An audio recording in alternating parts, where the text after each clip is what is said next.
নামের প্রসঙ্গ তুলে স্বামী বিবেকানন্দের সঙ্গে প্রধানমন্ত্রী নরেন্দ্র মোদীর তুলনা করলেন বিষ্ণুপুরের বিজেপি সাংসদ সৌমিত্র খাঁ।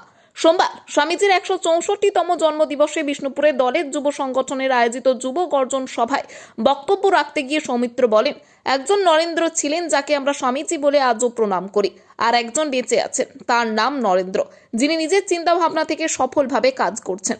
একই সঙ্গে এক নরেন্দ্র সমগ্র হিন্দু সমাজকে এক করার ডাক দিয়েছিলেন। অপরদিকে এই নরেন্দ্র মোদী রাম মন্দির তৈরি থেকে কাশী বিশ্বনাথ মন্দির সংস্কার করেছেন, ফলে এক নরেন্দ্রের স্বপ্ন আর এক নরেন্দ্র পূরণ করছেন বলে তিনি দাবি করেন। এদিন দলের যুব সংগঠনের যুব গর্জন সভার আগে বিষ্ণুপুরের স্বামী বিবেকানন্দের মূর্তিতে মাল্যদান করে শ্রদ্ধা জানান সৌমিত্র খাঁ। পরে শহরের ওই সংগঠনের মিছিলেও পা মেলান তিনি। এই বিষয়ে দেখুন বিস্তারিত। বিষ্ণুপুরের ডেভেলপ হচ্ছে, বিষ্ণুপুরের উন্নতি হবে, আমরা তখনই হবে যখন কেন্দ্রে একটা ভালো সরকার থাকবে, রাজ্যে একটা ভালো সরকার থাকবে। আমরা কেন্দ্রে পেয়েছি নরেন্দ্র মোদীকে, যে এক নাম ছিল নরেন্দ্র, যাকে আমরা স্বামীজি বলে আজও প্রণাম করি, আর একটা বেঁচে আছেন, তার নাম নরেন্দ্র, যিনি তার ভাবনা চিন্তাটাকে সফলভাবে কামনা করছেন, সফলভাবে কাজ করে দেখাচ্ছেন। এক নরেন্দ্র মোদী, এক নরেন্দ্র, যে নরেন্দ্র গোটা হিন্দু সমাজকে এক করার ডাক দিয়েছিলেন, যিনি বলেছিলেন সগর্বে বলো আমি হিন্দু।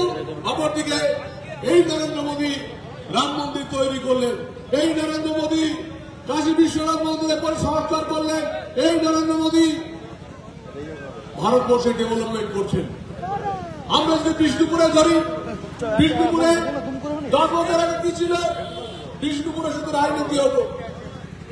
আর আজকে দেখুন, মহারাজা বীরাম্বীর নাম ব্রিজ কে করলো? কেন্দ্রীয় সরকার, নরেন্দ্র মোদীজি। বিষ্ণুপুর মডেল স্টেশন কে করছে? নরেন্দ্র মোদীজি।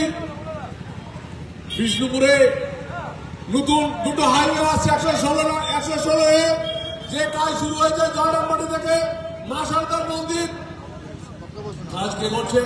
নরেন্দ্র মোদী। তাহলে হিন্দু সমাজের জন্য নয়, সারা ভারতবর্ষের জন্য কাজ কে করছে? নরেন্দ্র মোদী।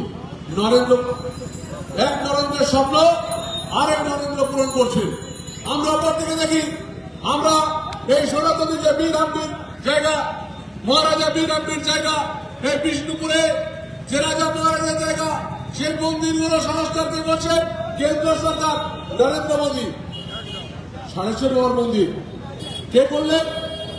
পুনঃস্থাপিত কে করলেন? নরেন্দ্র মোদী। অপরদিকে আমরা যদি দেখি, এই কিছুদিন আগে বিষ্ণুপুরে আন্ডারপাস কে করলেন 11 কোটি টাকা দিয়ে? রেল মন্ত্রক, নরেন্দ্র মোদী। বিষ্ণুপুরে আবার আপনার এখানে অনেকগুলো কাজ শুরু হবে, কে করবে? নরেন্দ্র মোদী। তা আমি একটা কথা বলি, কেন্দ্র সরকার এতগুলো প্রজেক্ট হচ্ছে, আর তৃণমূল কংগ্রেস তোমরা যদি মিষ্টি খাও, আমি অন্তত খুব আনন্দ বোধ করি যে হ্যাঁ, তোমরা নরেন্দ্র মোদীকে সাপোর্ট করছো, তোমরা হিরোই থেকে নরেন্দ্র মোদীকে সাপোর্ট করছো। এটাই তো চাই। 13,000 কোটি টাকার প্রজেক্ট চালু হচ্ছে, আমি বলবো সবাইকে মিষ্টি খাওয়ান, কারণ কেন্দ্র সরকার কাজ করুক আর সবাই জানো এই কাজটা নরেন্দ্র মোদী করছে। আমাদের জয়রামবাটি গতকাল রাত্রে চিঠি পেয়েছি, যেটা আমার কাছে একটা লড়াই ছিল 2011 সাল থেকে। আমি কতুলপুরের বিধায়ক ছিলাম, যখন থেকে সরকারের জয়রামবাটি যেটা শিলান্যাস হয়েছে, সেই শিলান্যাসের কাজ কবে হবে?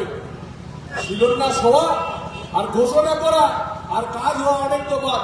বিষ্ণুপুরকে জেলা হিসেবে ঘোষণা করেছিলেন, আমিও চাইছি বিষ্ণুপুর যদি একটা জেলা হয়, সবচেয়ে গর্ব হবে বিষ্ণুপুরবাসীর, এই বিষ্ণুপুর সাব ডিভিশনের মানুষ।